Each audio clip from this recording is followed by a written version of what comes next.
Wave optics का पहला topic आता है वेव फ्रंट। जब इलेक्ट्रिक फील्ड की बात कर रहे थे तो वहाँ पर उसके परपेंडिकुलर एक इमेजिनरी प्लेन लिया करते थे और उसका नाम हुआ करता था इक्विपोटेंशियल सरफेस, क्योंकि उसके सारे पॉइंट पर जो पोटेंशियल था वो सेम था। उसी के एनालॉग यहाँ पर मिलता है हमें वेव फ्रंट के फॉर्म में। प्रोपोगेशन ऑफ वेव के परपेंडिकुलर एक ऐसा इमेजिनरी प्लेन जिसमें सारे पार्टिकल सेम फेज में है, और locus of same phase particle is called wave front. किसी भी वेव फ्रंट में दो बातें दिमाग में रखिएगा। पहली कि रेज उससे हमेशा परपेंडिकुलर ही पास होंगी। सेकेंड, एक वेव फ्रंट से दूसरे वेव फ्रंट तक सभी रेज जो हैं वो इक्वल टाइम लेंगी।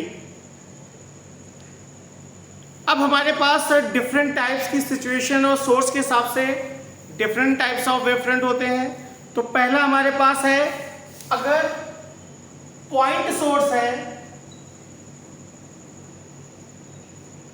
और कन्वर्जिंग रेज है और डाइवर्जिंग रेज है, इन सब के लिए जो वेव फ्रंट होता है वो होता है स्फेरिकल वेव फ्रंट। कैसे? ये एक पॉइंट सोर्स है तो इसका जो वेव फ्रंट होगा वो स्फेरिकल होगा। ये रेज इसके परपेंडिकुलर पास होंगी।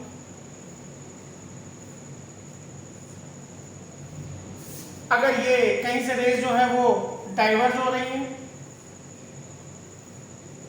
तो ये वेव फ्रंट होगा, स्फेरिकल होगा। अगर किसी पॉइंट में जाके कन्वर्ज हो रही है तो ये वेव फ्रंट होगा। अक्सर क्वेश्चन आ जाता है कि कॉन्वेक्स लेंस में एक पैरेलल बीम गिर रही है। ये पैरेलल बीम आई,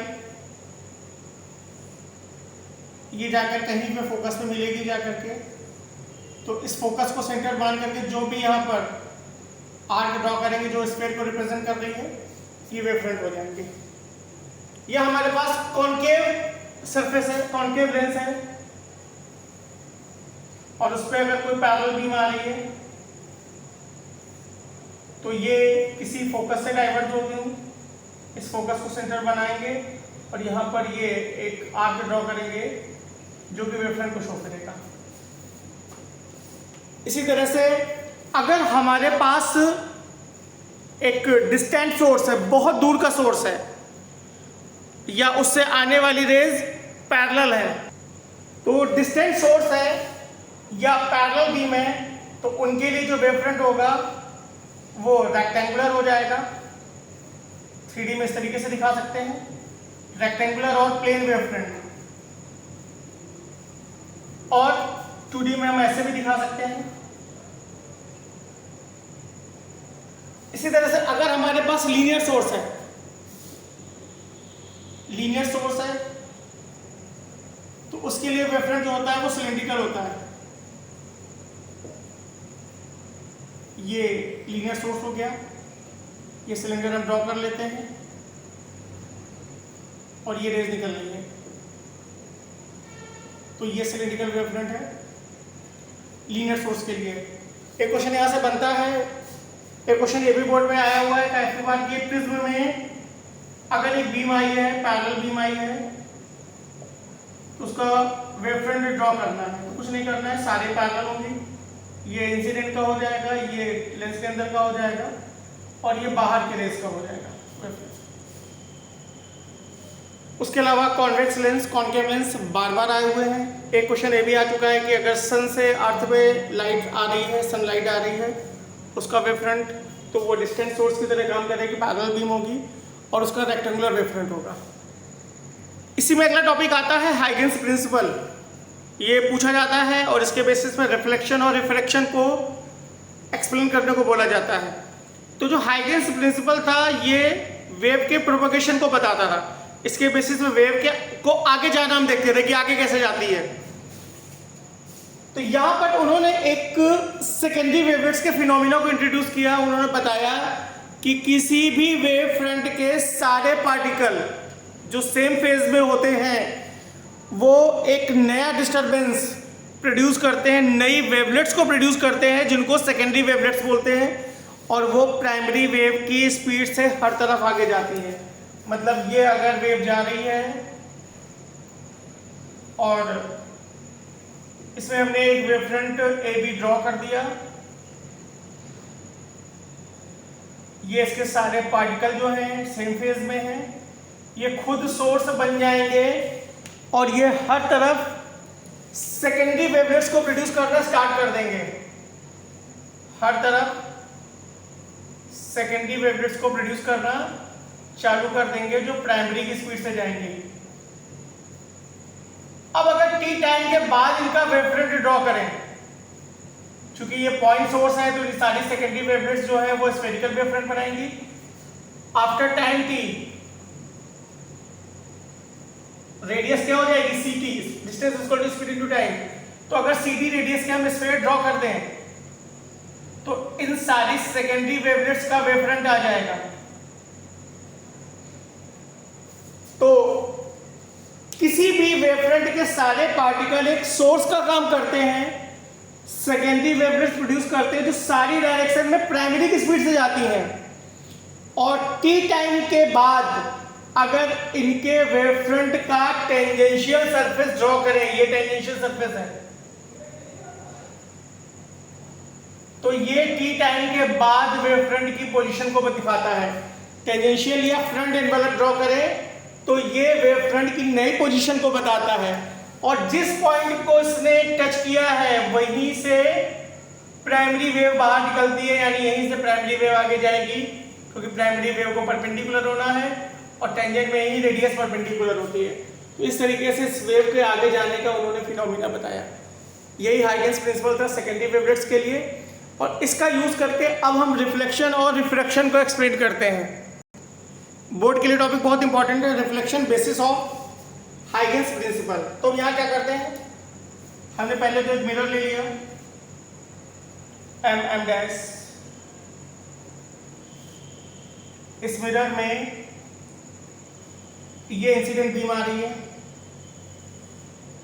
ये और ये। अब इसके परपेंडिकुलर हमने एक वेवफ्रंट ड्रॉ कर दिया AB। AB is the incident wavefront, A dash B dash refracted wavefront, ये भी आगे दिखेगा, सॉरी रिफ्लेक्टेड वेवफ्रंट। अब यहां से A dash equal to B dash equal to C T, क्योंकि दोनों मीडियम स्पीड तो सी है। तो अब बी से जो निकलने वाली सेकेंडरी वेवलेट्स हैं उन सभी का वेवफ्रंट कैसा होगा, स्फेरिकल होगा, और कितनी रेडियस होगी, सी टी। तो draw an arc of radius B B dash equal to C T as wavefront of secondary wavelets. Secondary wavelets के वेवफ्रंट का हमने के फॉर्म में एक आर्क ड्रॉ कर दिया, यानी ए डैश को हमने लिया और उस ए डैश का आर्क हमने यहां पर इस तरीके से ड्रॉ कर दिया।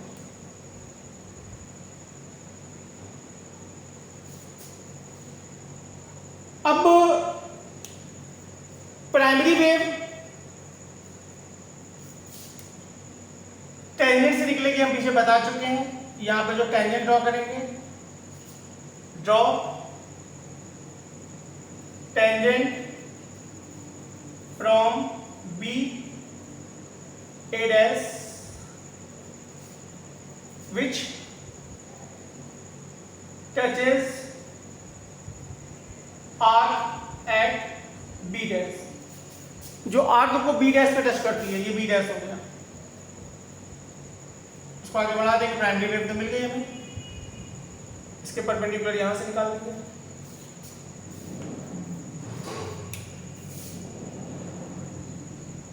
आई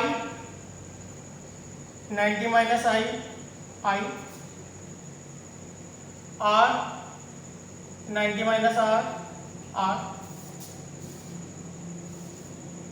ट्राइंगल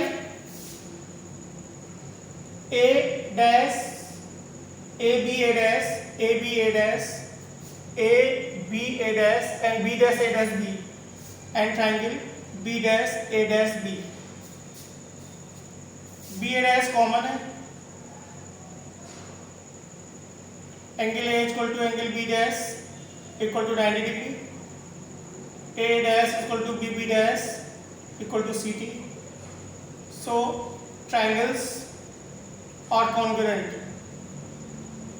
और ट्राइंगल्स अगर कॉन्ग्रुएंट हो जाएंगे तो angle of A B A dash equal to angle of B dash A dash B और angle I equal to angle R. तो ये लॉ ऑफ रिफ्लेक्शन का पहला लॉ प्रूफ हो गया। सेकेंड में entire figure is on same plane, same हम board plane बोलेंगे, आप पेपर प्लेन बोलोगे, पेपर में नोट करोगे तो। So incident ray, reflected ray and normal all line on same plane. इस तरीके से रिफ्लेक्शन हाइगेंस के बेसिस पे प्रूफ हो गया। बोर्ड के लिए बहुत इंपॉर्टेंट है ये। आगे हम एक्सप्लेनेशन करते हैं रिफ्लेक्शन का। तो यहाँ पर हम पहला केस लेते हैं रेयर टू डेंसर, एग्जाम में लिख के आता है rare to denser and denser to rare. ये इंसिडेंट रे है, ये ए बी हो गई इंसिडेंट वेव फ्रंट। रिफ्लेक्टेड यहाँ पर ए डैश बी डैश फिर हो जाएगा, स्टेटमेंट को मैं दोबारा नहीं लिख रहा हूँ। ये नॉर्मल है, ये नॉर्मल है, ये ए डैश हो जाएगा, A dash B dash equal to refracted wave front, A dash equal to C T v one T sorry, B B dash equal to v two T. V one क्या है? Speed of light in first medium. v2 क्या हो जाएगी? Speed of light in second medium. और हमें given है v1 की value v2 से ज्यादा है क्योंकि डेंसर मीडियम में स्पीड ऑफ लाइट कम होती है। यहाँ से A dash upon B B dash की वैल्यू हो जाएगी v1 अपॉन v2 और बी बी डैश की वैल्यू हो जाएगी A dash into v2 upon v1। तो draw arc of B B dash, B B dash का हम आर्क ड्रॉ कर देते हैं, ठीक है। बी बी डैश का हम आर्क ड्रॉ कर देंगे। तो जब आर्क हम ड्रॉ कर देंगे बी बी डैश का, draw arc of B B dash, तो ये ए डैश से छोटा आएगा क्योंकि न्यूमरेटर छोटा है, डिनोमिनेटर बड़ा है। तो ये हमने आर्क ड्रॉ कर दिया। इसके कंपेयर में जो बी बी डैश होगा छोटा होगा, छोटा था। And draw tangent from a dash which meets at b dash। यहाँ से टेंजेंट ड्रॉ करोगे जो कहाँ मिलेगी? b dash पे मिलेगी। And draw b b dash को ड्रॉ करके आगे बढ़ा देंगे तो ये रेडियस करेक्शन मिल जाएगी और इसी के पैरेलल ये ड्रॉ कर देंगे।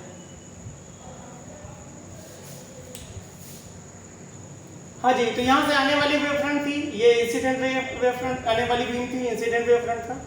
सेकंड मीडियम में आई, जितना ए डैश चलेगी उतने टाइम पे बी बी डैश चलेगी, तो बी बी डैश डिस्टेंस कम हो जाएगी क्योंकि डेंसर मीडियम में स्पीड कम है। वही ये वैल्यू आ जाएगी A dash equal to v1 T, B B dash equal to v2 T, दोनों का v2 टी, दोनों का रेशियो लिया, A dash upon B B dash equal to v1 upon v2, B B dash की value आ गई। इस value को लेके आर्क हमने टेंजेंट ड्रॉ कर दी और टेंजेंट आर्क ड्रॉ कर दी और आर्क में हमने टेंजेंट ड्रॉ कर दी जो कि बी डैश पे आएगा। ये एंगल आई हो जाएगा, ये एंगल आर हो जाएगा। आई ये 90 minus I, again I, R ये 90 माइनस आर, ये अगेन आर। साइन आई की वैल्यू हो जाएगी perpendicular upon hypotenuse, A dash upon B A dash. Sine R की वैल्यू हो जाएगी B B dash upon B A dash. Sine I upon sine R ले लोगे, ratio ले लोगे, रेशियो ले लिया, B A dash B dash cancel हो गया, value A dash upon B B dash हो जाएगी, जो कि V1 अपॉन V2 के इक्वल है, पीछे निकल चुकी है वैल्यू, और ये वैल्यू रिफ्रैक्टिव इंडेक्स म्यू होता था। इस तरीके से इसने इस लॉ को प्रूव कर दिया था हाइगेंस ने, और आपको यही करना होगा। रेयर टू डेंसर भी यही करेंगे। डेंसर टू रेयर वाला केस अब आगे बता रहे हैं। अगला केस आएगा denser to rare. Denser to rare में सिर्फ फिगर बदलेंगे और कुछ नहीं करेंगे, डेरिवेशन बिल्कुल वही जाएगा। ये एक बीम आ रही है, दूसरी बीम आ रही है, ये भी वेव फ्रंट है। यहां पर बी बी डैश की वैल्यू जो होगी वो V2, यहां पर क्या होगा, V2 जो होगा वो V1 से बड़ा हो जाएगा, क्योंकि ये जो मीडियम है वो डेंसर हो चुका है, ये मीडियम डेंसर हो चुका है, ये रेयर हो चुकी है, यानी ग्लास से रे बाहर आ रही है। तो ए डैश से बी बी डैश ज्यादा होगा, यानी बी बी डैश की value A dash V2 upon V1, V2 V1 से बड़ा है। तो जब V2 V1 से बड़ा होगा, इस बी बी डैश जो होगा वो ए डैश से बड़ा होगा। तो इस बार जो आर्क लगाएंगे हम ज्यादा लंबी लगाएंगे ए डैश के मुकाबले। इसकी जो टेंजेंट आएगी वो यहाँ कहीं टच करेगी आके, तो बी डैश यहाँ मिलेगा, रे ऐसे जाएगी, इसी के पैरेलल यहाँ ड्रॉ कर देंगे। सेम यहाँ आई इधर हो जाएगा, 90 माइनस आई, ये आई हो जाएगा, आर ये हो जाएगा, ये 90 माइनस आर, ये आर हो जाएगा। तो इस तरीके से बाकी सब कुछ सेम आ जाएगा। तो रेयर टू डेंसर में फिगर ये होगा, डेंसर टू रेयर में फिगर वो होगा। इस चीज़ का ध्यान रखिएगा। बोर्ड के लिए दोनों बहुत इंपॉर्टेंट है। थोड़ा मुझे जल्दी में बनाना पड़ा क्योंकि कल सुबह आपका एग्जाम है, और फैन चला दूंगा अगर तो आप लोग को आवाज़ साफ नहीं आएगी, इसलिए मुझे फैन बंद करके क्लास ये बनाना पड़ रहा है। तो उम्मीद है आप लोग इसको समझने की कोशिश करोगे। बहुत अच्छा तो नहीं है वीडियो है ये, लेकिन तुम लोग के लिए काम करेगा फिलहाल।